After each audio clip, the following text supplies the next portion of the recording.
Este es Derek Castillo con otro video para los alumnos de la licenciatura en Biología Ambiental de la UAM Lerma, de la UEA Bases para el Análisis de Datos 2. Y ahorita vamos a repasar algunos conceptos básicos. Lo que quiero hacer es simplemente repasar conocimientos antecedentes para que durante el curso sepamos qué es lo que se va a ver. Si alguien tiene alguna laguna en estos conceptos básicos o conocimientos antecedentes, entonces sería bueno que estudiaran por su cuenta, porque va a ser difícil que me detenga durante el curso. Entonces, la primera parte es estadística descriptiva.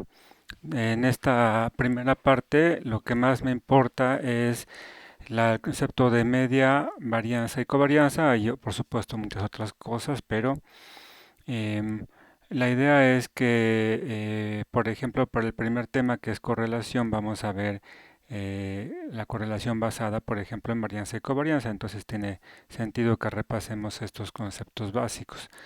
Entonces, la media, pues nada más hay que recordar que es una medida de tendencia central de mínimos cuadrados, y que la varianza es simplemente una especie de distancia promedio, distancia al cuadrado promedio, entre cada dato y su promedio. Y la covarianza sería una cosa más o menos parecida a la varianza, pero está definida entre dos variables. Por eso en la covarianza tenemos las dos variables indicadas y después simplemente es las distancias de cada variable con respecto a su promedio y se multiplican cada una de las variables que se toman en cuenta, dividido entre. Entonces vean cómo es parecido. Aquí arriba tenemos una variable con menos su promedio, y luego si ven el cuadrado, pues es como si pusiéramos dos veces esto. Entonces es como las dos veces acá. Entonces la covarianza de una variable consigo misma sería la varianza, pero podemos meter una segunda variable y entonces tendremos que poner cada una de las variables una al lado de la otra en cuanto a sus distancias, ¿no?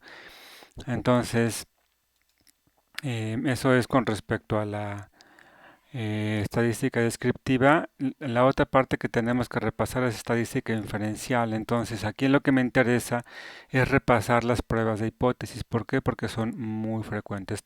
Todo el tiempo nos las estamos encontrando en la estadística, tanto de este trimestre como después en otros trimestres. Por ejemplo, en análisis de series de tiempos también se retoman estos temas de pruebas de hipótesis.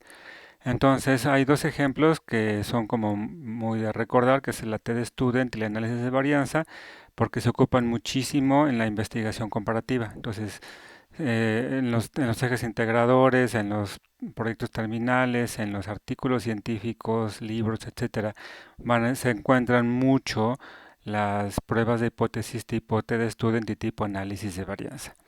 Entonces, en general, ¿cuáles son los pasos para eh, una prueba de hipótesis? Bueno, primero tenemos que ver qué datos tenemos, cuáles son los tipos de variables que se ponen ahí. No es lo mismo tener variables nominales que ordinales, que numéricas, que continuas, etcétera. Eh, Cada dato va a dar pie a que tengamos cierta posibilidad de hacer ciertas pruebas de hipótesis. Los supuestos que se están considerando, por ejemplo, distribución de los datos, si conocemos la varianza, cosas por el estilo. Las hipótesis que se van a hacer pues son hipótesis estadísticas, pero recuerden que hay que traducir las hipótesis científicas en hipótesis estadísticas. Después tenemos que ver qué estadística de prueba se va a usar. Estadística de prueba es muy importante porque hay que reportarla en la literatura. Cuando se hace el reporte o cuando se hace un artículo, se deben de reportar las estadísticas de prueba. Y es importante que se conozca la distribución de esta estadística para poder hacer lo que sigue, que es la regla de decisión, que tiene que ver con una región de aceptación y una región de rechazo. Lo vamos a ver en un momento.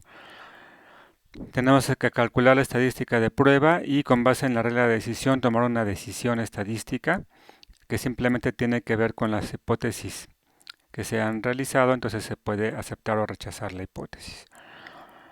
Y esa sería la conclusión, aceptar o rechazar la hipótesis y al final se incluye un cálculo de valor de P porque también ese se reporta en la estadística, ¿no?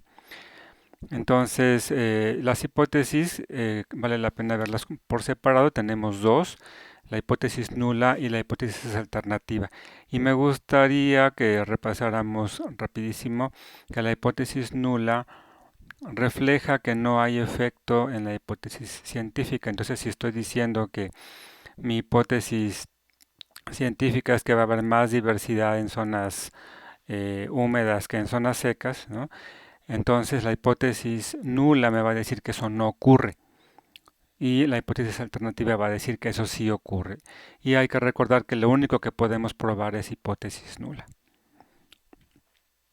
Ok, entonces el ejemplo que vamos a ver así como súper rápido es el ejemplo de la TED Student. Me voy a saltar varios de los pasos porque lo que me importa es que repasemos, por ejemplo, la estadística de prueba que es como es una comparación de dos promedios, pues bueno, vienen los dos promedios y luego vendría la resta con los promedios teóricos. Y aquí es donde entra la hipótesis nula, ¿sale? Y luego tiene que estar dividido entre su error estándar. Entonces con esto ya tenemos una estadística de prueba que tiene cierta distribución. ¿Vale? Entonces, sabemos que se distribuye como una TD student y tenemos que repasar aquí el concepto rapidísimo de grados de libertad. ¿Sale? Entonces, los grados de libertad es el número de datos que se pueden escoger arbitrariamente y se calcula como N1, en este caso, en la estadística de prueba de TD Student, se calcula de esta forma, suma de todos los datos que tenemos menos 2. Entonces, para tomar la decisión, pues aquí lo que se tiene que hacer es definir las regiones, la región de aceptación y la región de rechazo con base en la distribución del estadístico de prueba. Entonces este se distribuye como una TD student, ¿sale? Y entonces esta X es realmente la diferencia entre las dos medias de de las muestras y mientras la diferencia sea muy pequeña, estamos en la región de aceptación, es decir, si las dos medias o los dos promedios son muy parecidos, lo más seguro es que no haya ninguna diferencia. Y mientras más se aleje del cero, es decir, mientras más diferentes sean, entonces más probabilidad hay de que sean diferentes.